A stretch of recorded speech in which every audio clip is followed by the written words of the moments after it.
Natty make we chant down Vatican now. Bang the ling chant down Babylon kingdom. Natty make we chant down Vatican now. Chant down Babylon kingdom. Natty make we chant down Vatican now. Bang the ling chant down Babylon kingdom. Natty make we chant down Vatican now. What up, y'all? Babylon 5 Podcast. It's your boy, Jermaine Event. How are you guys doing? This is episode 190, and I'm in a much better mood than I was for episode 189. I felt like in episode 189 I was low energy. It sounded like I didn't want to be there. And I didn't want to be there. As you guys know, I didn't want to see Izzy lose to Powhatan the first time in MMA. Didn't want to see it happen. I thought that fight was rushed. There was no reason. And as Izzy said in the lead up, echoing my sentiment, had he been really put through the gauntlet and had to work his way up to being the number one contender, he probably would have got exposed a long time ago. And I believe that to be the truth.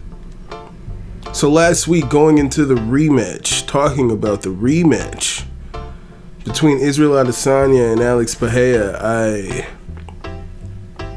was pretty low energy, and I was hopeful that Israel Adesanya would get the job done. So we will talk about UFC 287, and we will talk about next week UFC Fight Night, Holloway, Arnold, Allen. This is episode 190, which is called Elsa, because one young man was left frozen like Elsa last night. But if you guys would like to follow this podcast on Instagram and Twitter, it's at Babylon5Pod. You guys can email this podcast at Babylon5Podcast@gmail.com. If you guys would like to hit that like button anywhere that you're listening to this podcast, I appreciate it so much. Let's see. I was like, I don't know how I usually have this camera framed up here, and I just don't like the positioning of it right now. Matter of fact, it looks a little crooked. See, I've just been fucking with it this whole time, and now it's gonna look weird. Now it looks even more weird. Fuck it. Fuck it. Give me that damn bucket. And if you guys want to follow this podcast on Twitch, head on over to twitch.tv/Babylon5. You guys can cop some merchandise by heading on over to teespring.com/store/BOFpod-shop. And lastly, don't just be my Niji, be my patrons. Head on over to patreon.com/Babylon5pod. I'm rushing through that, I know, because I want to talk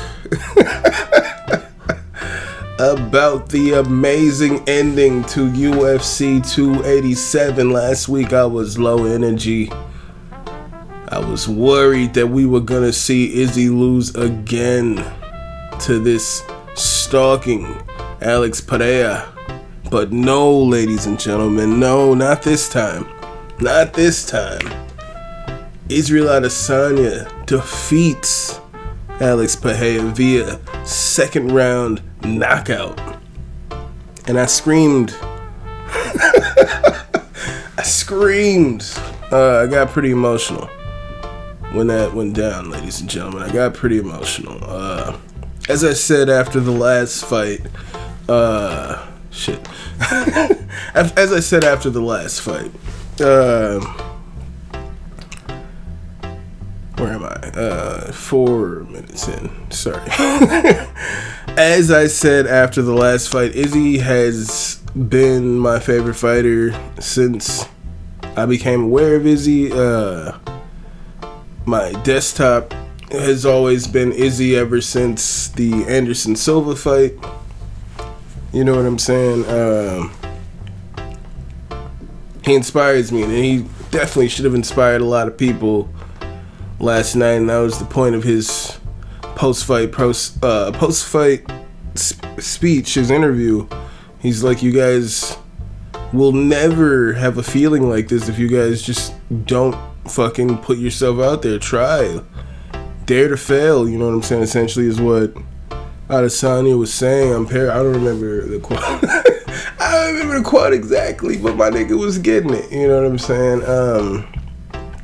Yeah, my nigga was getting it. And it was just a beautiful ending, man.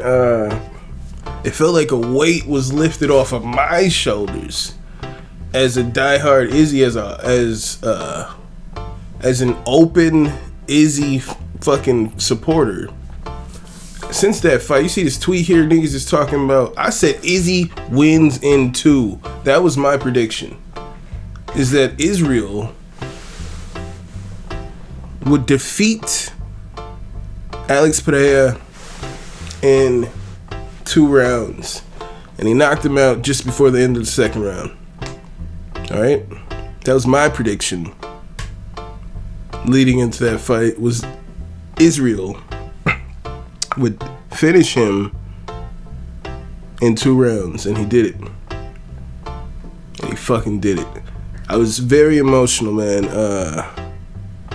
Especially leading up to the ending there, you see, it's this, throughout the first round, I scored the first round for Alex, given that he was pretty much destroying Adesanya's leg throughout the first round. He's really damaging the leg in the first round, so I definitely gave the first round begrudgingly to Alex Pereira. Second round, he's still attacking that leg, and right into the ending sequence, it looked like Izzy was really starting to be compromised. But as he said, he was playing possum, and he backed up to the fence. It's pretty much the same ending sequence as the first fight. This is how fucking emotional. It was like, I'm having fucking flashbacks. It's happening again. You know what I'm saying? It's happening again. He's up against the fence. Alex comes in, hits him with a punch to the body that lands fucking clean. I think he comes around with a hook that lands clean. He's fucking catching Izzy with some shit. And I'm like, fuck, it's gonna happen again. It's gonna happen again. And then Izzy, like, I was watching the Weasel's breakdown of this shit, right? In the middle of this shit, yeah, fucking Alex comes in, hits him with a knee in this, hits him with a hook to the body, then hits him with a knee. All of this is landing.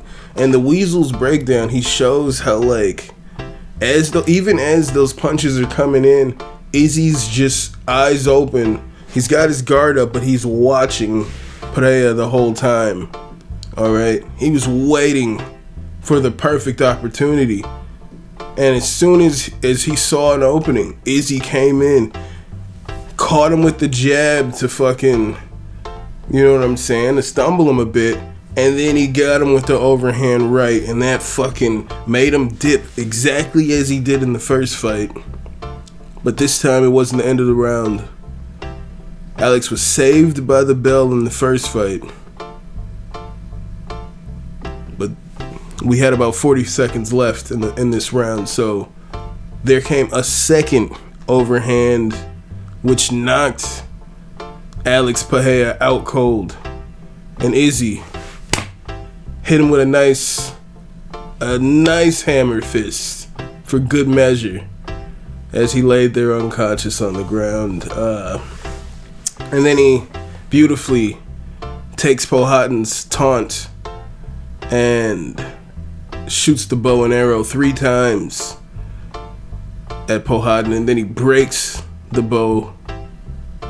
And then he finds Pereira's son, who taunted him when Pereira knocked him out in kickboxing, and like fell down, like, oh, got knocked down, mocked him for getting knocked out. Found that kid in the crowd, pointed at him, and then your father went to sleep.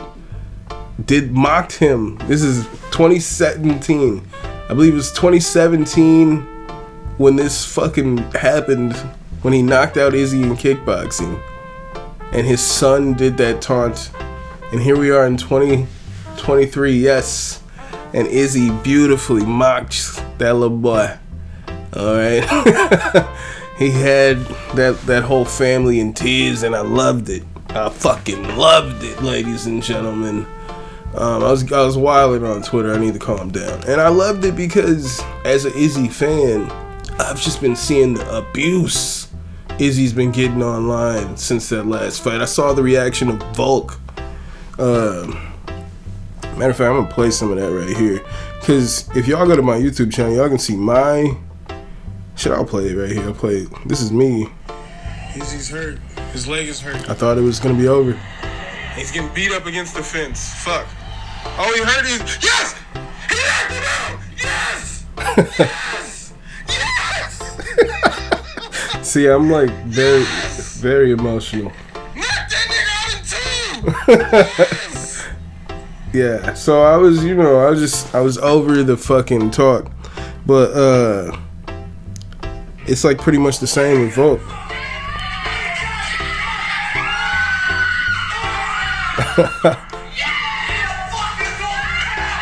Hell yeah. All over Twitter I've been seeing just nothing but fucking us Izzy supporters fucking freaking the fuck out as this happens, because we've seen this abuse all over Twitter. But hey, as Izzy's dad.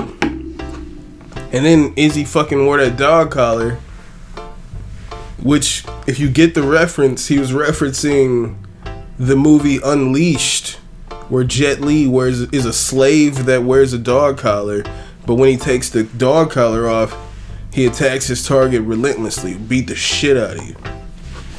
And so that's why he's wearing the dog collar.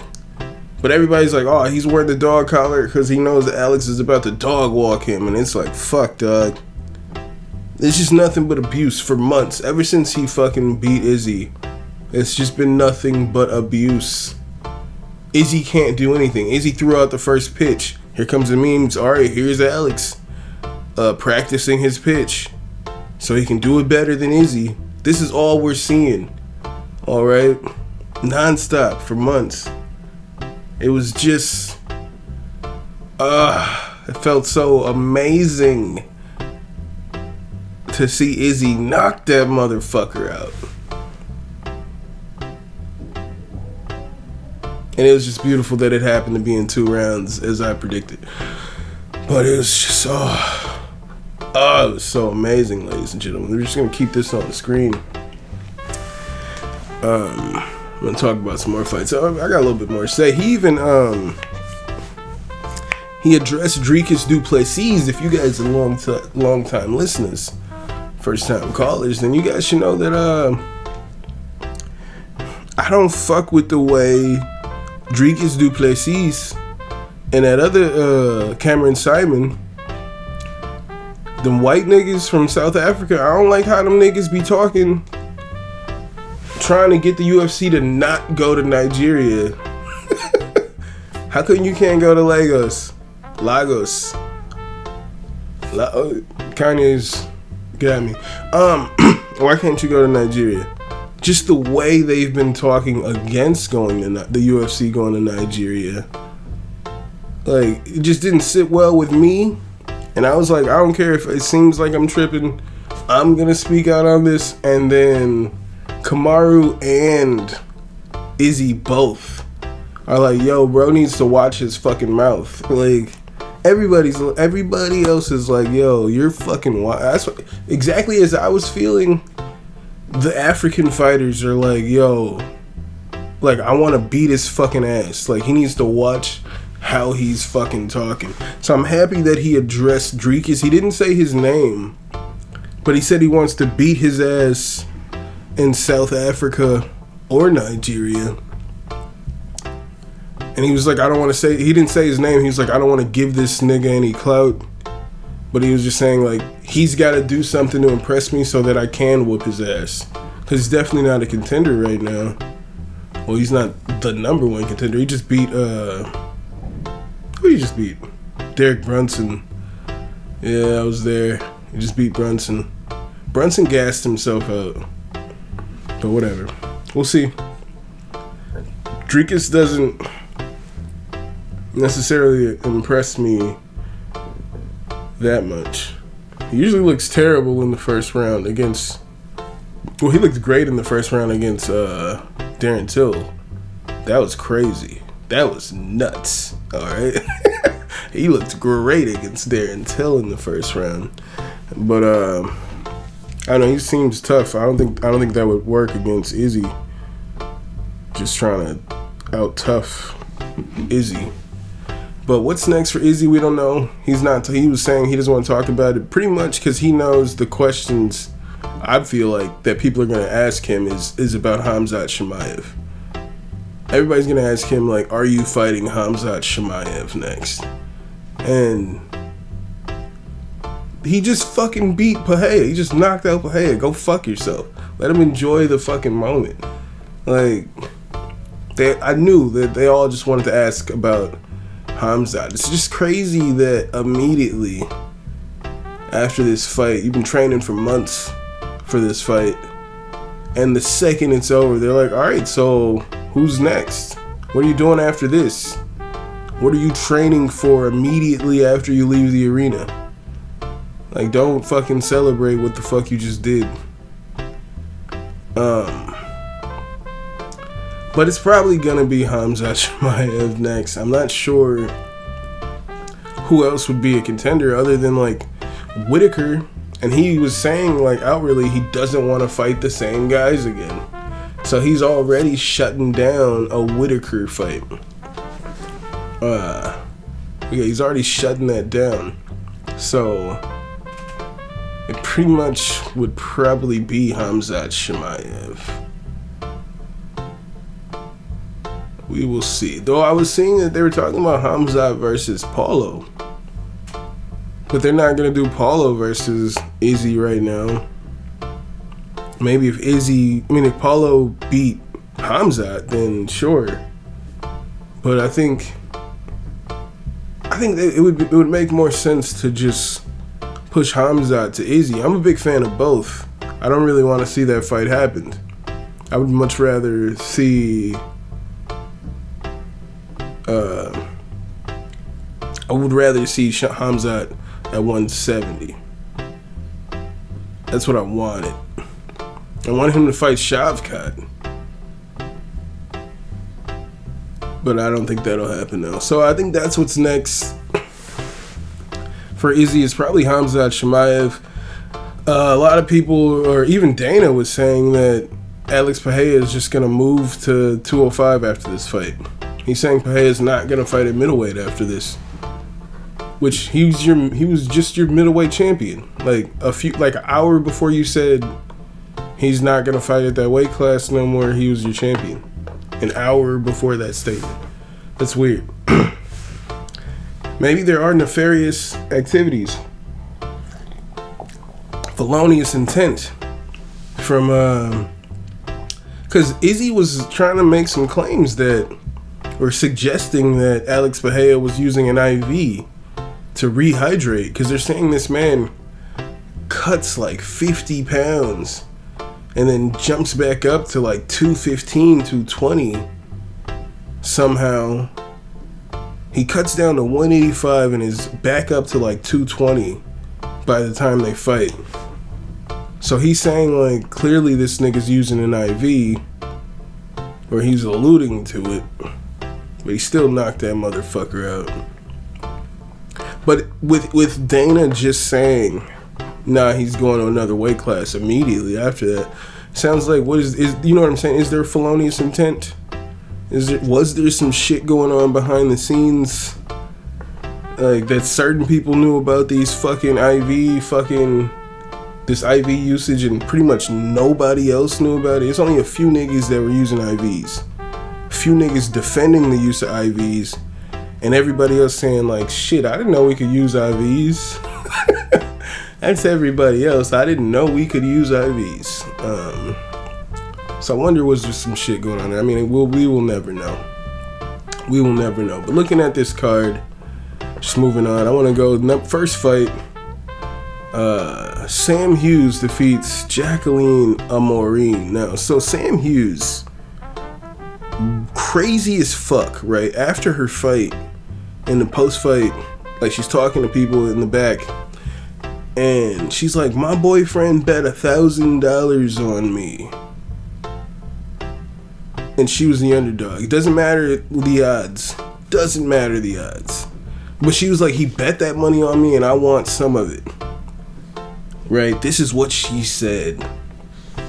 It is it's against their fucking policy. They just changed the policy. Everybody knows this. I listened to like Sugar Sean O'Malley's podcast and like his coach was like, if you could bet, I mean, not like if you could bet, because no one can bet, but if you had like a friend that was like, hey, what should I do to who should I bet on? Like just asking for advice, like who would you bet on? Right? They even have to word the questions that way because it's well known that fighters, their coaches, or anyone affiliated with that fighter can bet on fights. And Sam Hughes openly says, my boyfriend bet $1,000 on me and I want some of that money. It sounds like she's gonna get suspended. There's investigations right now. People throwing fights and you can't bet, and she just fucking offered that information. So I'm real curious what's going to happen with this Sam Hughes situation, because she kind of admitted to breaking policy. And we've seen people like Jeff Molina and all of them, they've been suspended indefinitely, put under investigation. And they're talking about James Krause, he's facing like federal time. They're talking about this is going to be a big RICO case for all these guys.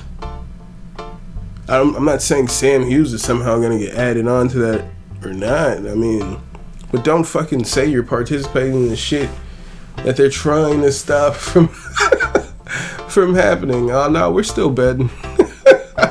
My boyfriend bet $1,000 on me and we about to do this and that. Like, what are you talking about? Do you even know where you are? Like, why are you just telling this to reporters? And all I'm seeing is the tweets, everybody like, holy shit, she's about to get cut. She's getting cut. It's like, damn, dude. What is wrong with you? Second fight of the night, you had Steve Garcia knocking out Shailin Nordenbecker. Nordenbecker looked amazing in the first round. He had this swaying ass movement, and then he just come in real quick, and he dropped Steve Garcia, but Steve Garcia was able to survive. Alright, that big overhand getting dropped, and he finished Shailin Nordenbecker in the second round. He hit him with he had this kick, up kick to the front kick to the fucking body. He dug the toes into this man's like rib cage. It was like, whoo, real hard, and then immediately came in with a real fast uppercut and hit him in the exact same spot. And Shailin Nordenbecker went down immediately. That fight was nuts. It was a great fight. This is a great card. Ignacio Bahamondes fought Trey Ogden. I see a lot of holes for Ignacio Bahamondes. I think he needs to work on his, he needs to slip. A few niggas need to worry about slipping. Working on their stand-up defense and countering. Stop just coming forward. But Ignacio, I think he needs to check these leg kicks. He needs to, and he needs to slip. He's pretty hittable. And Trey Ogden was just throwing one punch at a time, not really giving himself a chance to win the fight there. He'd hit Ignacio Bahamondes with some heavy shit, but it'd just be one punch and then he'd just be looking at him. It's like, bro, follow that up. But Ignacio gets the victory there. I do see some holes. He's real flashy with these kicks, but I think it's going to be wasted energy the further he moves up here if he doesn't really hone in like his defense. He needs to worry about countering rather than just coming forward and being tough. I think that's the thing people need to get away from. You don't want to be known as the tough guy. All right. Lupita Godinez defeats Cynthia Calvillo. Cynthia Calvillo is now on a 5-fight losing streak in the UFC. I really couldn't see how they could justify keeping her on contract after this fight. I mean, I felt like after the second round, by the second round, Cynthia was stepping it up, trying to like fight. But in the first round, I was like, damn, she don't even want it. It don't really. She was just throwing punches from like a Macy Barber like 2 years ago kind of distance, like halfway across the octagon, just throwing these fucking shadow boxing ass punches. She was throwing punches from too far away. Then Lupita was just slide in, touch her to fuck up, and then get out of there. So and she Cynthia Calvillo, man, I thought she was gonna be a champion, if not at least fight for the belt, but she has not won a fight since I thought that was gonna happen. It's pretty crazy how life comes at you that fast. Lupita Godinez gets back in the win column after Angela Hill beat that ass in the previous fight. Shout out to Lupita Godinez. Joe Pyfer knocks out Gerald Mir. Well, it was TKO, but he hit Mearshart with that right cross, and it just fucking dropped Mearshart. He just fucking covered up. Didn't want no more of that action. They were saying like, yo, he's not even trying to grab a leg. He's in no way trying to like defend himself.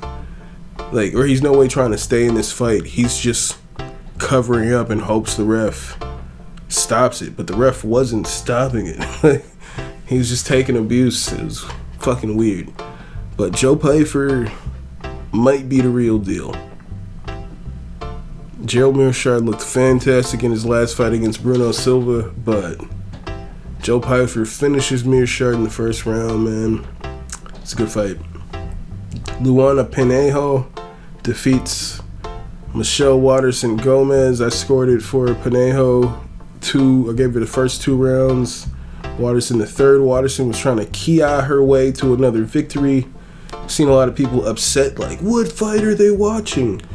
Gomez won that fight. And it's like, nah, you just were blinded by the fucking key-eyes. She's an actor. Like, yeah, she stood up and put her arms in the air after the fight, but so did a Maureen, who got fucking dominated in that fight. Alright, and looked like she had no idea what the fuck to do in there. She got dominated, and she still put her arms up after that fight, because that's what you're supposed to do. You don't know what the judges are seeing in there. A judge scored the fight for Chito Vera last week, and he got his ass beat for 5 straight rounds. And a judge gave the fight to Chito Vera, so you never know what the judges see. So you're supposed to, after the end of every round, put your arms up. Yeah, look confident, because you don't know what the fuck they saw. And they can look at, and they said that like they can go off your posture. Some of these judges have no idea what they're looking at, so they could go off your posture at the end of the round on how they judge that round. That's just a fact. That's just how it is. So yeah, she put her arms in the air, and you guys were confused because she kept going kia kia as she was throwing these punches, these kicks, not landing anything. That's why I was tweeting. I was like, she's a fucking actor. She's just throwing out strikes, going kia kia kia, but she's doing it from a Macy Barber distance, halfway across the octagon. No chance that anything was gonna land, but it was very theatrical. And all the commentators like, oh, well, Waterson's being the more active fighter here. And yeah, she was throwing a lot, but in no way was she throwing it from a distance where it seemed like she was trying to land it. It didn't seem like she was trying to land it, but them kiosks were definitely swaying people at home to thinking she won that fight. I think one judge scored it for Waterson Gomez. Delusionally. Fucking craziness. Shout out to Luana Pinejo. Kelvin Gastelum versus Chris Curtis, that was a fucking fight. Alright, Kelvin Gastelum looked like the best Kelvin Gastelum I've seen in a long time. He looked better than the Kelvin Gastelum that fought Izzy. And it's not like recency bias. They had a marathon of the fights before UFC 287. So I literally just watched that fight before UFC 287, like again. And he looked much better than he was in that fight. Kelvin Gastelum looked great. Chris Curtis looked good. There was a clash of the heads in the second round, and it dropped, and Chris Curtis dropped from that. Alright? But when it happened, it looked like Kelvin Gastelum dropped him with some shot. And when the commentators looked at the replay, they're like, oh, it was a clash of the heads. It was a clash of the heads, and it was like kind of like a flash, damn near knockout. It like really dazed Chris Curtis. But then it's like, they're like, what did the judges see that happened there? Because before that, Chris Curtis was pretty much winning that round. The clash of the heads happened, but it looked like, well, you couldn't really tell what happened. But then following that, Gastelum's on his back just beating the shit out of it, like punching his head in. So like, Gastelum won that round on the judges' scorecard. So like, it's just crazy, man. That was a great fight. Regardless, Chris Curtis was a beast in there. Gastelum was a beast in there. That was a great fight. Probably, I'd say that was easily my favorite fight outside of Adesanya Pereira. That fight was badass. Shout out to Milwaukee's, or I guess he's not from Milwaukee. Christian Rodriguez trains out of Rufus Sport. He's from Chicago. He defeats the formerly undefeated 18-year-old Raul Rosas Jr., the youngest fighter in the UFC. He defeats him easily. Made it look easy. Alright? Made it look easy. Rosas Jr., they were like, dude, Rosas Jr. looks exhausted.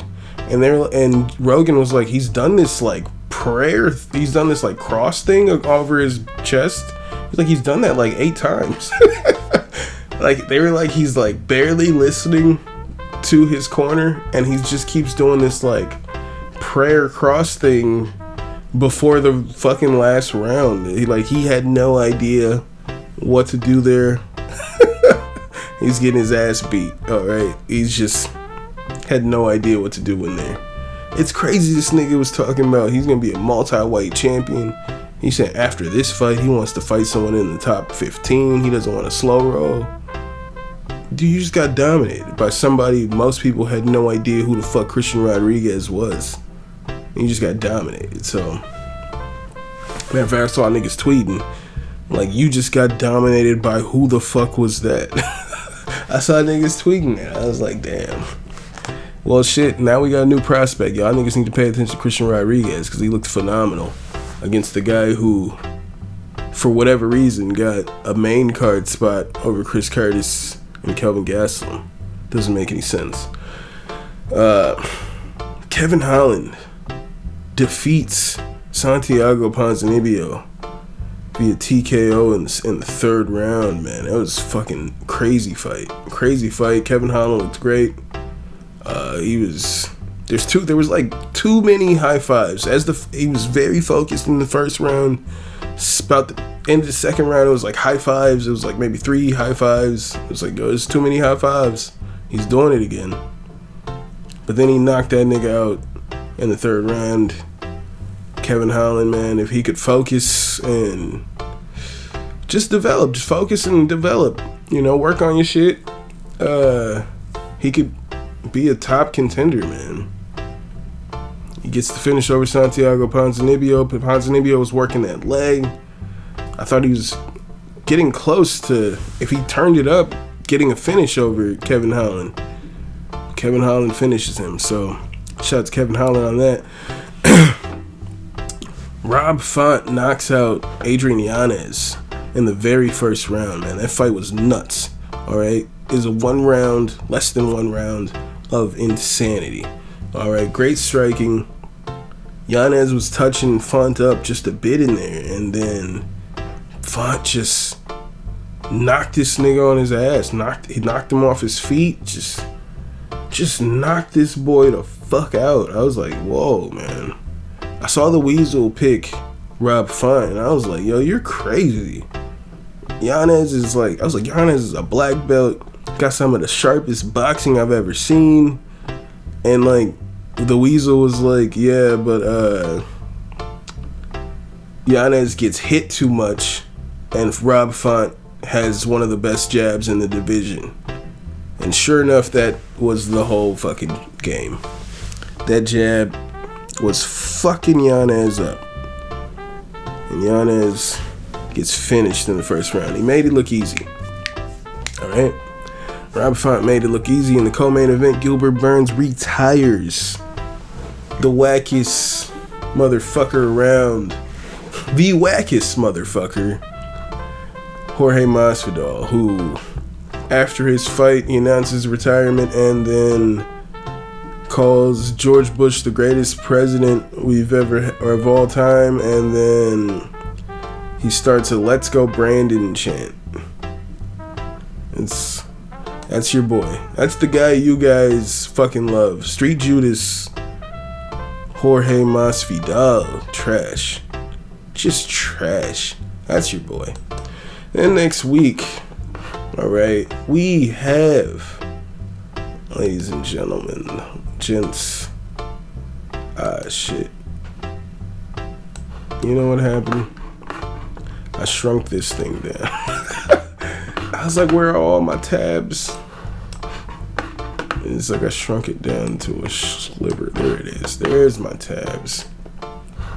Yeah, next week we have Arnold Allen taking on Max Holloway, ladies and gentlemen. This is going to be a big step up in competition for my boy Arnold Allen.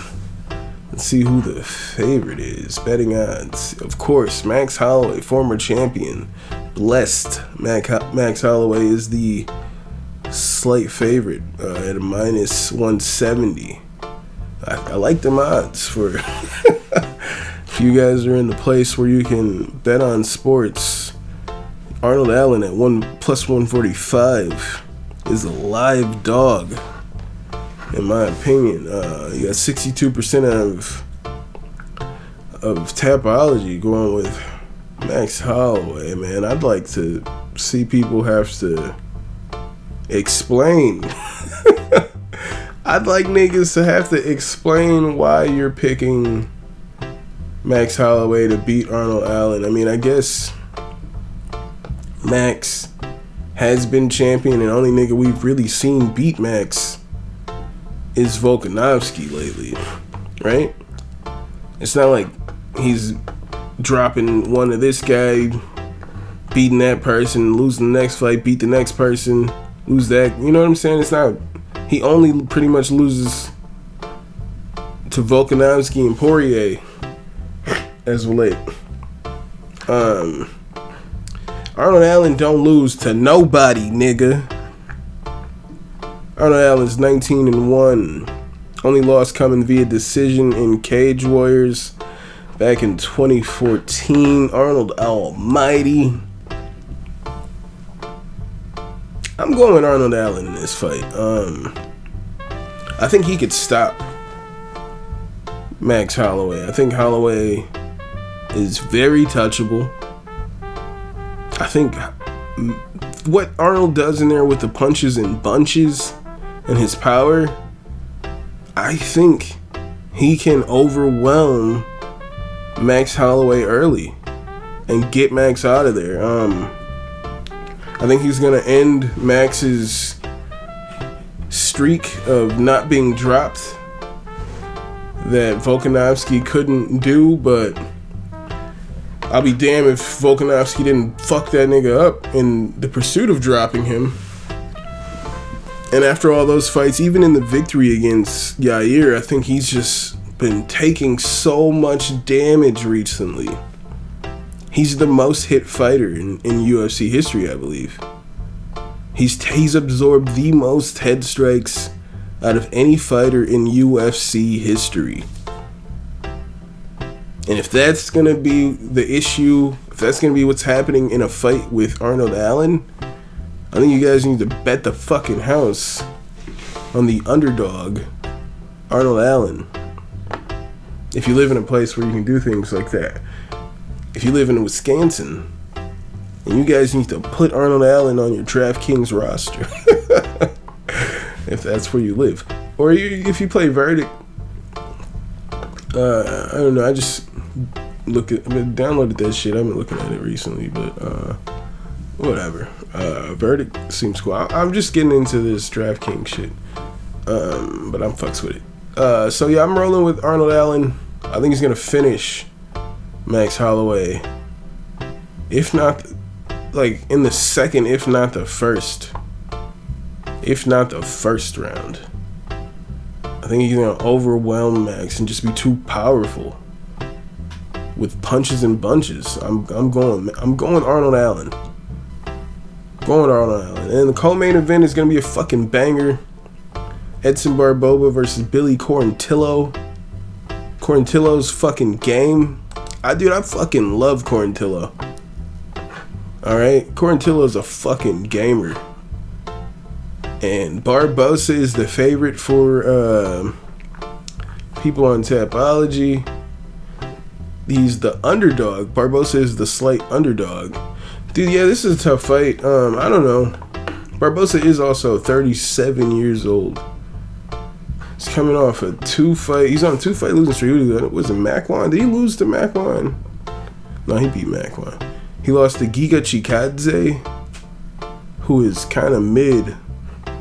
And he lost to Bryce Mitchell, who looked pretty mid against Ilia Topuria. And oh my goodness.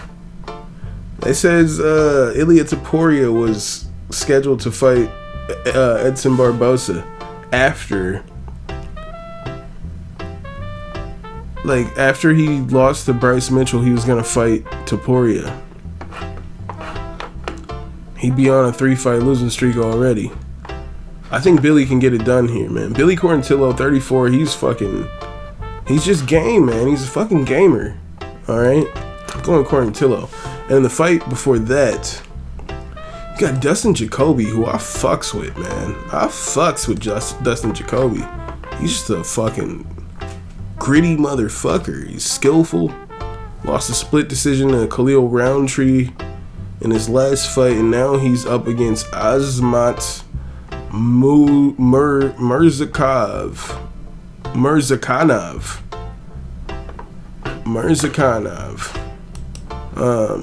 Azmat Murzakhanov, who is, yes he is, ladies and gentlemen, a undefeated Russian. His last name ends with an Av, and he is an undefeated Russian. This is not a drill. There is another undefeated Russian. Oh, he's the one who dominated Devin Clark in that last fight. I don't like Devin Clark though. That's neither here nor there. I don't know. I'd have to watch some more videos on this undefeated Russian, because usually it's just like, oh, undefeated Russian, that's my pick. Alright, he's clearly gonna dominate, but Dustin Jacoby is really good. Alright? Dustin Jacoby is really good, so I'd have to look more into Azmat. Right now, I would say without looking into Azmat, I would say Jacoby's gonna give this nigga his first L. Cause Dustin Jacoby's fucking good. And if this Azmat guy, he went to the third round with this Tayfun in Chukui. Alright, Tayfun in Chukui, who lost to fucking Carlos Olberg. Fucking Jin Young Park. He beat Mike Rodriguez. Man, I don't know about this.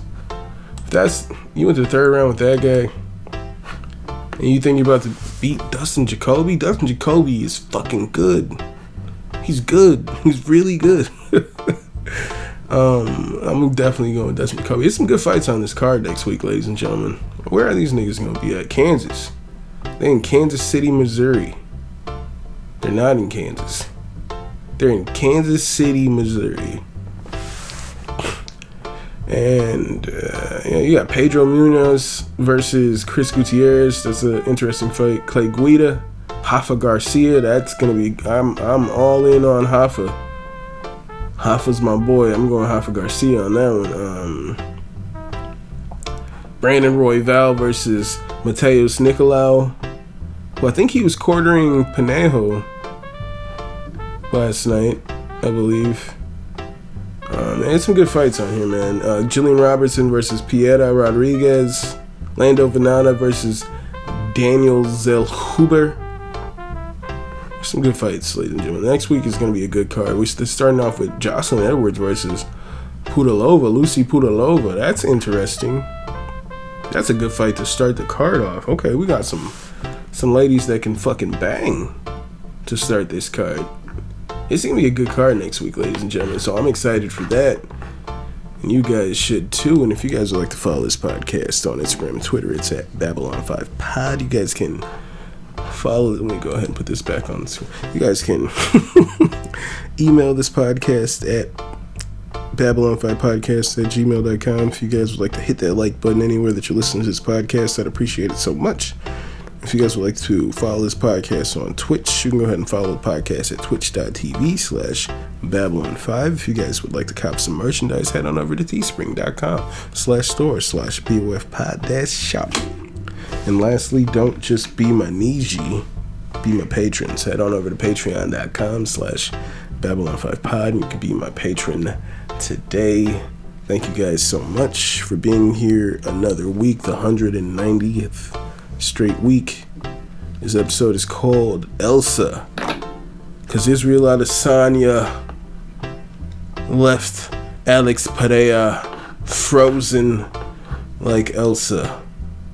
As he said before, the first time I put you on skates, and this time I'm gonna leave you frozen like Elsa. And everybody said it was corny until he knocked that nigga the fuck out. Hope you guys are taking care of yourselves and each other. And I'll see you when I see you. I'll holla. Chant down Babylon kingdom. Team make we chant down Vatican now. Dangling bling chant down Babylon kingdom. Team make we chant down Vatican now. Chant down Babylon kingdom. Team make we chant down Vatican now. Dangling bling chant down Babylon kingdom. Team make we chant down Vatican